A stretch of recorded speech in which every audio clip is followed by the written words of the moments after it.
तो ये पहला मौका नहीं है जब कांग्रेस के नेताओं ने या सांसदों ने प्रधानमंत्री मोदी के खिलाफ अपशब्दों का इस्तेमाल किया हुआ। पीएम मोदी पर कांग्रेस के शब्द बाण आपको दिखाते हैं, तो आप देखिए कैसे शब्दों का बाण चलाकर अपनी मर्यादा को भूल गए हैं कांग्रेस के नेता। भस्मासुर उन्हें कहा गया। आपने देखा कांग्रेस के पूर्व सांसद किस तरह से अपने शब्दों का चयन करते हैं। रावण कहा गया। अध्यक्ष मल्लिकार्जुन खड़गे ने इस तरह के शब्दों का इस्तेमाल किया। चौकीदार चोर है राहुल गांधी कई मंचों से कैसे नजर आए। मौत का सौदागर पीएम को कहा गया। नीच कहा गया। अनपढ़ देश के प्रधानमंत्री को कहा गया। गवार कहकर संबोधित किया गया। चाय वाला कहकर संबोधित किया गया। कुएं का मेंढक कहकर संबोधित किया गया। गंदी नाली का कीड़ा तक कह दिया गया। तो जिस तरह के शब्दों का चयन किया जा रहा है कांग्रेस के नेताओं की तरफ से, आप खुद ही सोचिए कि क्या ये मर्यादित भाषा है। लोकतांत्रिक ढांचे में इस तरह से नेताओं के बेतुके बोल को क्या कोई जगह दी जा सकती है, और वो भी देश के प्रधानमंत्री के लिए, क्योंकि देश का प्रधानमंत्री ना केवल एक आम व्यक्ति के लिए है, हर एक नेता। ये सभी मछली किसानों को बेबी फिश सप्लाई करके महीने का 2 लाख कमा रहे हैं। आपको भी करना है ये बिजनेस? तो फ्रीडम ऐप को अभी डाउनलोड करें। चाहे वो पक्ष का हो विपक्ष का हो, वो सबका प्रधानमंत्री है। अब आप देखिए, रावण से लेकर चाय वाला, अनपढ़, गवार, नीच, मौत का सौदागर, ऐसे शब्दों का इस्तेमाल प्रधानमंत्री के लिए किया गया। अब ऐसे में कुछ सवाल हैं जो खड़े होते हैं, लाजमी हैं। वो सवाल ये है कि कांग्रेस को पीएम में भस्मासुर दिखता है क्या? भस्मासुर, रावण, नीच, गवार, ये कैसे संस्कार? गुजराती वोट थाली गाली वाली, हार जीत का सवाल तो भस्मासुर शिशुपाल, गालीबाजों का एक सुर मोदी भस्मासुर। तो ऐसे शब्दों का इस्तेमाल प्रधानमंत्री के लिए, क्या ये उनकी गरिमा को चोट नहीं पहुंचाता? एक सर्वोच्च पद को चोट नहीं पहुंचाता? देश के प्रधानमंत्री की कुर्सी को चोट नहीं पहुंचाता? क्योंकि ये तो कुर्सी है, आज कोई है तो कल फिर कोई और होगा। लेकिन क्या इस तरह के शब्दों का चयन देश के प्रधानमंत्री के लिए करना वो जायज ठहराया जा सकता है? कर्नाटक कांग्रेस के प्रवक्ता का बयान आया है, आपको ये भी हम बताते चले, और आपको बता दें कि कांग्रेस ने किस तरह से प्रधानमंत्री मोदी के लिए अपशब्दों का इस्तेमाल किया है। अब कर्नाटक कांग्रेस के प्रवक्ता का बयान, बीएस उग्रप्पा का पीएम पर विवादित बयान।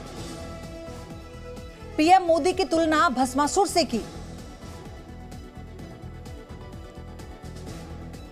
और मल्लिकार्जुन खड़गे जो हाल ही में कांग्रेस के अध्यक्ष चुने गए हैं, वरिष्ठ नेता हैं, उनका कद कांग्रेस पार्टी में बहुत बड़ा है, उनके व्यक्तित्व को लेकर कांग्रेस के नेता कसीदे पढ़ते नहीं थकते। जब ऐसे वरिष्ठ नेता देश के प्रधानमंत्री को रावण कह दे और ये कह दे कि वो तो हर जगह है, जैसे रावण के 10 सिर थे और वो हर जगह मौजूद होता था, और इसी से तुलना करते हुए प्रधानमंत्री के बारे में शब्दों का ऐसा चयन किया जाए, तो फिर आप इसे क्या कहेंगे? बीएस उग्रप्पा नेता है कांग्रेस के, अब वो ये भस्मासुर कह के प्रधानमंत्री को अगर संबोधित करेंगे तो आप और क्या उम्मीद कर सकते हैं किसी से?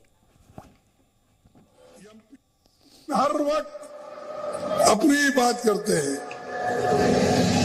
आप किसी को मत देखो, मोदी को देखकर वोट दो। अब भाई तुम्हारी सूरत कितनी बार देखना?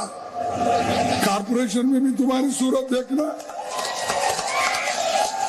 एमएलए इलेक्शन में तुम्हारी सूरत देखना, एमपी इलेक्शन में भी तुम्हारी सूरत देखना। हर जगह कितने हैं भाई? क्या आपके रावण के जैसा 100 मुख है? क्या है? समझ में नहीं आता मुझे। मोदी ಒಂದು ರೀತಿಯಲ್ಲಿ ಆಧುನಿಕ ಭಸ್ಮಾಸುರರು ಅಂತ ಹೇಳಿ ಹೇಳ್ತಾರೆ। ಮೋದಿ ಒಂದು ರೀತಿಯಲ್ಲಿ ಆಧುನಿಕ ಭಸ್ಮಾಸುರರು ಅಂತ ಹೇಳಿ ಹೇಳ್ತಾರೆ। ಮೋದಿ ಒಂದು ರೀತಿಯಲ್ಲಿ ಆಧುನಿಕ ಭಸ್ಮಾಸುರರು ಅಂತ ಹೇಳಿ ಹೇಳ್ತಾರೆ। ಮೋದಿ ಒಂದು ರೀತಿಯಲ್ಲಿ आधुनिक भस्मासुर ಅಂತ ಹೇಳಿ ಹೇಳ್ತಾರೆ। ಮೋದಿ तो सुना आपने दोनों नेताओं के बयान को। आधुनिक भस्मासुर कहकर संबोधित कर रहे हैं उग्रप्पा प्रधानमंत्री मोदी को। इससे पहले मल्लिकार्जुन खड़गे उन्हें रावण कह चुके हैं, और हाल ही में यह खबर भी जी न्यूज ने ही आपको दिखाई थी कि कांग्रेस पार्टी ने इन चुनावों में यह स्ट्रेटेजी बनाई है कि किसी भी तरह की अमर्यादित भाषा का इस्तेमाल नहीं किया जाएगा। यह हिदायत दी गई थी और यह कहा गया था कि प्रधानमंत्री मोदी पे डायरेक्ट टिप्पणी से बचा जाएगा, लेकिन उसके बावजूद भी खुद अध्यक्ष रावण कह देते हैं, और आप देखिए किस तरह से भस्मासुर कहा जा रहा है। तो ऐसे में कई और सवाल हैं। मेरे साथ इस वक्त आलोक शर्मा जी जुड़ चुके हैं, कांग्रेस के नेता हैं। सर, जी न्यूज पर आपका बहुत स्वागत है। मेरा सवाल लेकिन यही है कि कांग्रेस पार्टी में तो इस तरह की हिदायत थी कि किसी भी प्रकार से सीधे अटैक नहीं किया जाएगा प्रधानमंत्री मोदी को, अमर्यादित भाषा का इस्तेमाल नहीं किया जाएगा। सर, ये लंबी फहरिस्त होती जा रही है, क्यों? देखिए, मुझे लगता है अमर्यादित भाषा किसी ने नहीं की है। रावण संकेतात्मक शब्द है और मुहावरे के तौर पर रावण का उपयोग किया जाता है। और बहुत सारे रावण आज देश के अंदर खड़े हुए हैं। बेरोजगारी का रावण है, महंगाई का रावण है, मोरबी का रावण है, भ्रष्टाचार का रावण है। और इस बार मैं 2 महीने से गुजरात का चुनाव प्रभारी रहा हूं, कहीं पर भी इन शब्दों का कोई किसी पर असर नहीं हो रहा है। जिस तरह से आज तमाम मुद्दे यहाँ पर हैं, उन्हीं पर वोटिंग हुई है फर्स्ट फेज की, और फर्स्ट फेज में बीजेपी का सूपड़ा साफ हो गया। लेकिन भस्मासुर कह देना आलोक जी, आपको ये ठीक लगता है? देखिए, मुझे लगता है कि कौन उग्रप्पा है मैं नहीं जानता हूं इनको, लेकिन भस्मासुर नहीं कहना चाहिए। मैं इस बात पर पूरी तरह से आपकी बात से सहमत हूं। लेकिन क्या जर्सी काऊ कहना चाहिए? क्या कांग्रेस की विधवा कहना चाहिए? क्या यमराज कहना चाहिए? यमराज जिन लोगों ने कहा हार्दिक पटेल वो उनका कैंडिडेट है, जो कपिल मिश्रा ने कहा क्या वो ठीक था? और क्या विनाश पुरुष कहना ठीक था? विनाश पुरुष कहने वाली उमा भारती मोदी साहब के मंत्रिमंडल में मंत्री रही हैं। क्या ये सच नहीं है? जर्सी काऊ, बछड़ा, 50 करोड़ की गर्लफ्रेंड, और क्या किसी अपनी महिला सांसद को चुरूपन का कहना अमर्यादित भाषा को सही नहीं ठहराया जा सकता, इसमें कोई दो राय नहीं है। कोई भी अपने शब्दों के चयन, अपने शब्दों का गलत चयन नहीं कर सकता। मोदी जी ने आज तक क्या क्या कहा है? मोदी जी ने आज तक क्या क्या कहा, एक स्क्रीन पे दिखा सकते हैं आप? तब मुझसे आप सवाल पूछेंगे तो अच्छा लगेगा। लेकिन अशोक जी, फिर ऐसे नहीं कि तू डाल डाल में पात पात, तुम गलत तो हम भी गलत करेंगे। मैसेज तो जनता में ही जाएगा ना, जनता सबको सबक सिखाएगी। तो गलत कौन कर रहा है? देखिए, मैं कह रहा हूं कि किसी भी रूप में भस्मासुर कहना गलत है। लेकिन क्या ये सच नहीं है कि आज गरीब की थाली से भोजन गायब है? गोली मारने वाले लोग मंत्री हैं, शमशान और कब्रिस्तान की बात करने वाले लोग बाद में मंत्री बने। क्या ये सच नहीं है? जिस तरह की एडीआर की रिपोर्ट है कि किस तरह से तमाम अभद्र भाषा का उपयोग हुआ, पूर्व प्रधानमंत्री को रेनकोट पहनकर और नहाने वाला और पता नहीं क्या क्या मोदी जी ने कहा। मुझे लगता है कि आज मोदी जी को स्वयं अपने गिरेबान में झांकना चाहिए। आलोक जी, इसी से जुड़ा सवाल है कि अब कांग्रेस क्या कोई कार्रवाई करेगी उग्रप्पा के खिलाफ? क्योंकि ये तो एक मैसेज होगा। अगर आप ये कहते हैं कि बीजेपी में भी एक बड़ी फहरिस्त है, जब आप शब्दों का इस्तेमाल किया गया, तो आप लोगों को एक मैसेज देना चाहिए, जनता के बीच में भी जाएगा।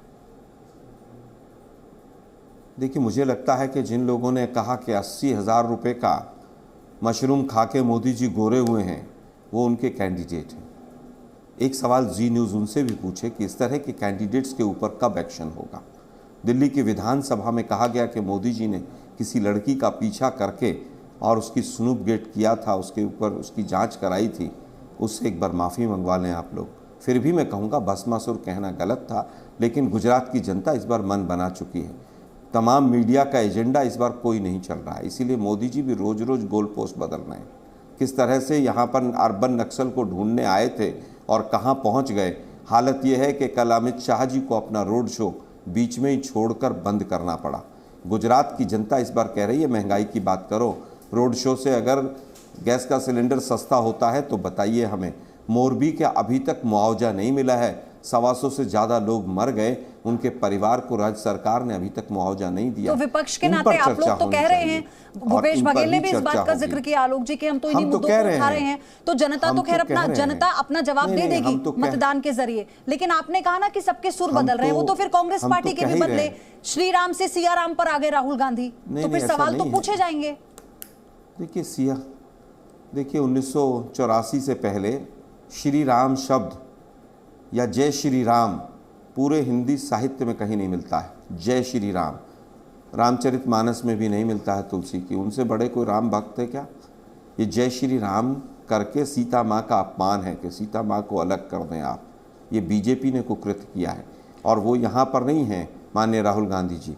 मध्य प्रदेश में किसी संदर्भ में उन्होंने कहा है और जो कहा है वो बिल्कुल सही कहा है। गुजरात की जनता ने पहले चरण में बीजेपी का सूपड़ा साफ कर दिया है।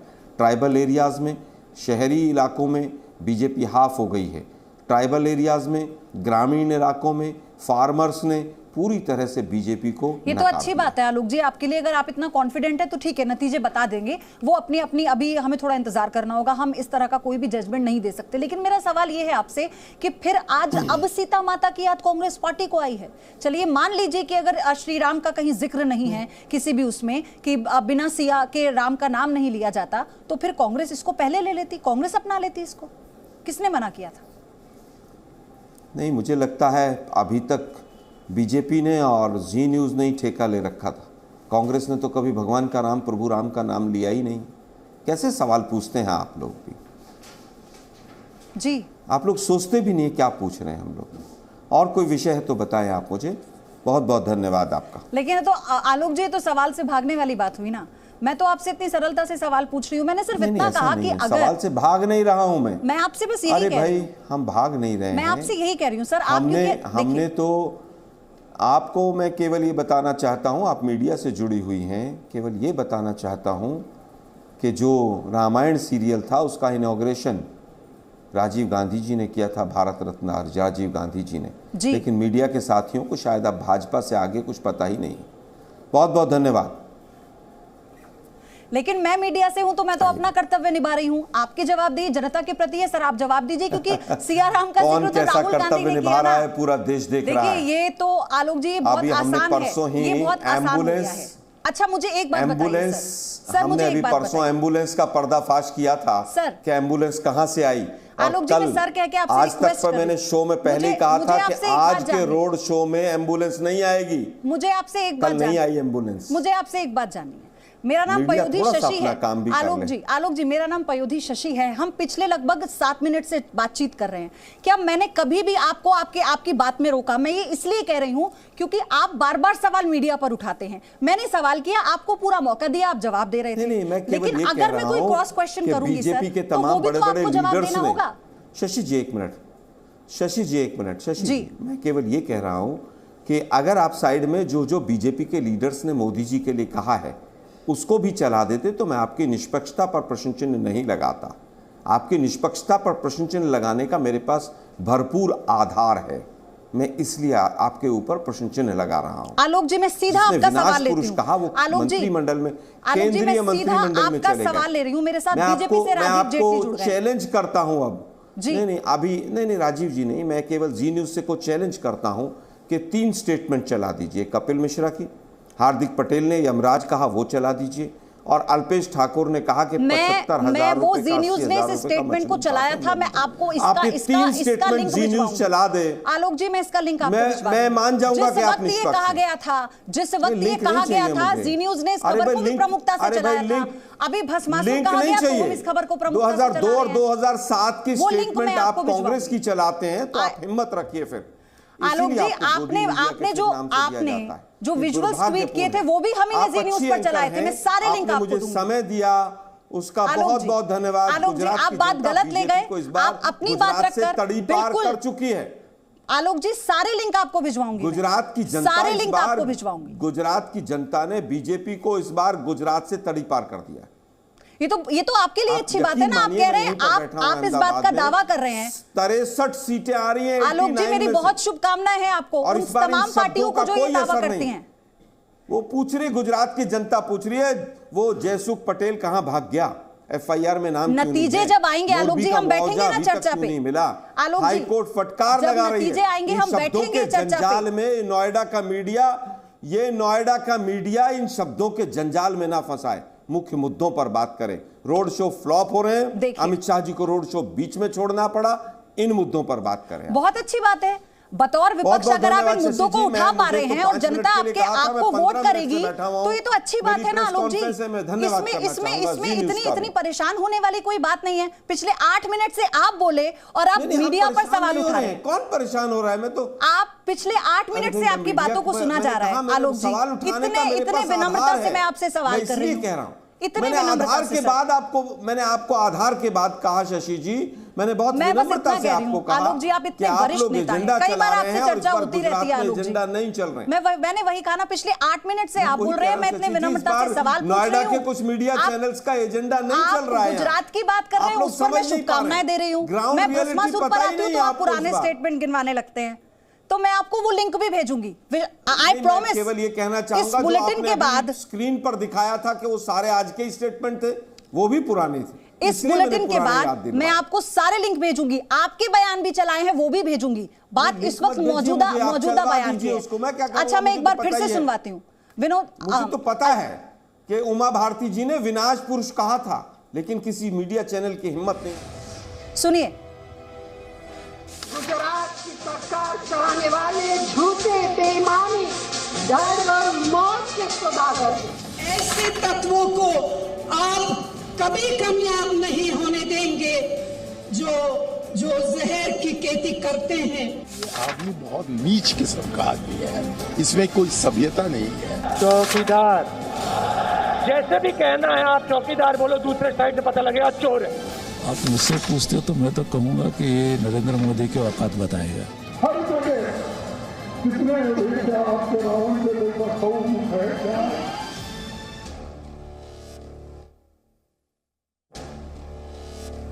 हिंदुस्तान का तीसरी कक्षा का बच्चा तो हिंदुस्तान के राज्यों का नाम बोल पाएगा, लेकिन ये इटली की बेटी नहीं बोल पाएगी। कांग्रेस की कौन सी विधवा थी? हिमाचल के दौरे पर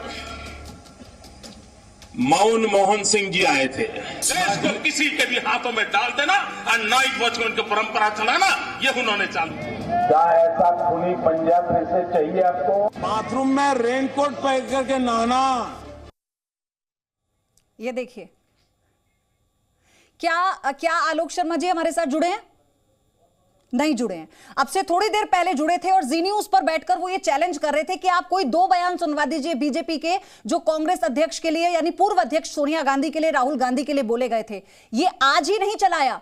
आलोक जी, मैं आपसे पूरे सम्मान के साथ ये कह रही हूं कि आप कल का अगर लिंक उठाकर देखेंगे तो आपको ये बाइट्स दिख जाएंगी, परसों का देखेंगे तो भी दिख जाएंगी, और बाकी लिंक्स जैसा कि मैंने आपसे वादा किया था मैं आपको आपके नंबर पर भेज दूंगी। राजीव जेटली, ये किस तरह की भाषा? क्या अब ये युग आ गया है कि वोट मांगने के लिए नेताओं को इस तरह से अमर्यादित भाषा बोलनी पड़ेगी? आपके गिड़गिड़ाने से कांग्रेस पार्टी के सामने कांग्रेस मजबूत नहीं हो जाएगी, और इनके नाराज होने से देश की जनता इनके प्रति अपना रवैया नहीं बदलती। मैं कोई गिड़गिड़ा नहीं रही थी राजीव जेटली, मैं आपको भी करेक्ट कर देना चाहती हूँ। वो बार बार अपना ईयरफोन निकालने की धमकी देते थे और आपको आग्रह करना पड़ता था, नहीं मेरे साथ जुड़िए। वो बार बार ईयरफोन निकालने की धमकी दे रहे थे, आपका लगभग 12 मिनट ले गए वो इसी धमकी के बीच में, और अपनी बात कहते कहते आपकी बात नहीं सुनना चाहते थे। ये देश की जनता इस तरीके से उनको ये गुंजाइश नहीं देने वाली है कि जनता से बोले हम आपसे नाराज हो गए, आपसे बात नहीं करना चाहते, हम कांग्रेस पार्टी है, आपकी हैसियत क्या है? ये जनता को भी अगर ये बात वो तो ये कह रही है कि हैसियत बीजेपी को दिखा देंगे, यही तो कह रहे हैं कांग्रेस के नेता। वो कह रहे हैं गुजरात में सुपड़ा साफ हो गया पहले चरण में आपका। नहीं, सुपड़ा तो इनकी अपनी पार्टी का साफ हो चुका है, सारे तितर बुतर हो रखे हैं। भरतपुर के अंदर इनकी राजस्थान में जो पदयात्रा निकलनी है राहुल गांधी जी की, आप देखिए ना उनके क्या हालात है। 7,000 लोगों को बुलाया, टोटल मात्र 700 लोगों तक सीमित रहेगा, और 700 में से भी 7 लोग आए, उन 7 में से भी 3 रह गए। और बहाना जो बताया जा रहा है इनके कार्यकर्ताओं द्वारा, वो ये बताया जा रहा है कि हम इसके लायक नहीं, हम सक्षम नहीं है, हमारे घर में शादियां हो रही है, हमारे फंक्शन है, हमारे ब्याह है, हम राहुल गांधी के साथ नहीं जुड़ सकते हैं। आप ये सोचिए, जिनकी अपनी राजनीतिक पार्टी का कार्यकर्ता इनके साथ चलने के लिए तैयार नहीं है, वो हमसे पूछ रहे हैं कि आपका सुपड़ा साफ हो गया? क्या उनकी पार्टी के कार्यकर्ताओं को एहसास नहीं है मेरी राजनीतिक पार्टी कहां जा रही है? और ये जो धमकी वाली बात थी ना, ये टीवी चैनल को दे सकते हैं, ये देश की जनता को धमकी नहीं दे सकते। देश की जनता के हाथ में उंगली है, वो उंगली ईवीएम का बटन दबाती है। लेकिन राजीव जेटली, कांग्रेस का ये आरोप रहता है हमेशा कि किस तरह से भाषा की मर्यादा को तोड़ने वाली तो बीजेपी थी, और अब जब बीजेपी पर प्रहार होता है तो उन्हें इतनी दिक्कत क्यों होती है? आप देख लीजिए ना, आपके चैनल के ऊपर नजर आ रहा है इनका एटीट्यूड, एरोगेंस। यही एरोगेंस राहुल गांधी जी की है। हो सकता है कि ये जो वहां से कल्चर लेकर के आते हैं वो टीवी चैनल पर दिखा देते हैं। वो आपको धमकी दे रहे थे बार बार कि मैं चैनल से उठ रहा हूं। अरे आपको धमकी दे देंगे, आपके चैनल से उठ जाएंगे, किसी विधानसभा में धमकी देके आ जाएंगे, किसी लोकसभा क्षेत्र में धमकी देके आ जाएंगे। ये जनता तो निर्णय करना जानती है ना, जनता ने निर्णय किया है। लगभग जनता इनको 55-60 साल तक देखती रही और इनको बख्शती रही, ये सोच करके चलो एक मौका और। राजीव जी, अब इस तरीके से सुपड़ा सवाल बस इतना है, सवाल बस इतना है कि जनता के सवालों से कोई नहीं भाग सकता, चाहे वो कांग्रेस हो या फिर बीजेपी हो। ये सभी मछली किसानों को बेबी फिश सप्लाई करके महीने का 2 लाख कमा रहे हैं। आपको भी करना है ये बिजनेस? तो फ्रीडम ऐप को अभी डाउनलोड करें।